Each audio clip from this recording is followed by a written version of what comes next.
Once upon a time, there was a car called the Volkswagen New Passat. It came all the way from a factory in a land far, far away, but it couldn't find enough people to fall in love with it. And the reason nobody loved it? It was ugly. It was so ugly, in fact, this was one Cinderella nobody wanted to take to the ball. It had the sort of face only a mother could love, and that meant very few friends indeed. The problem was that the fairy godmothers at the Volkswagen factory had made a car without a smile, and without a radiator grille, the Passat found itself being left on the shelf. Except, that is, in Belgium. The original Passat, launched in 1988, proved surprisingly popular with Flemish folk who ignored its lack of a friendly face in favour of its ample roominess. Because room it had aplenty, being one of the largest cars in its class, longer than some Mercedes models. The Belgians could appreciate what was on offer, but as far as Britain was concerned, forget it. All the cabin space in the world couldn't charm the buyers into parting with their cash. Right, thought the Volkswagen fairy godmothers, time for a new spell. They set to work, improving that faceless image. They gave Cinderella a smile. Underneath, it was exactly the same car, but outside was the face of the new Passat.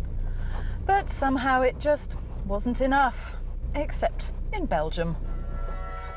So the fairy godmothers dusted off their book of spells, bought some fresh Eye of Newt and Wing of Bat, and tried again.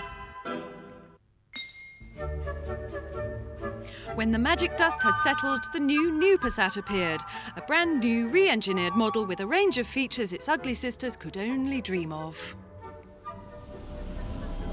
The range will include 4 petrol and 2 diesel models, all with bags of extras as standard.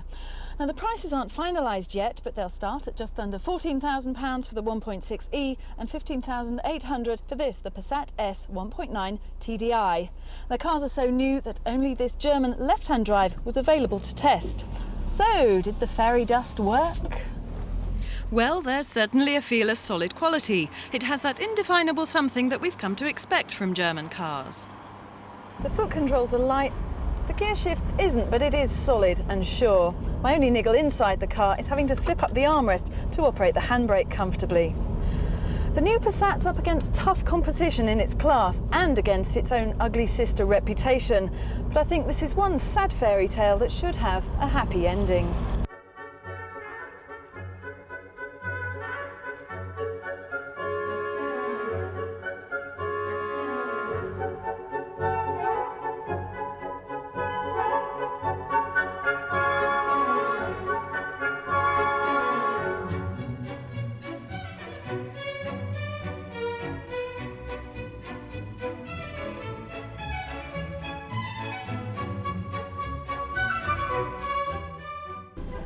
Volkswagen reckons it'll increase sales of the Passat in Britain by 400% in the next year. Now that would be some fairy tale.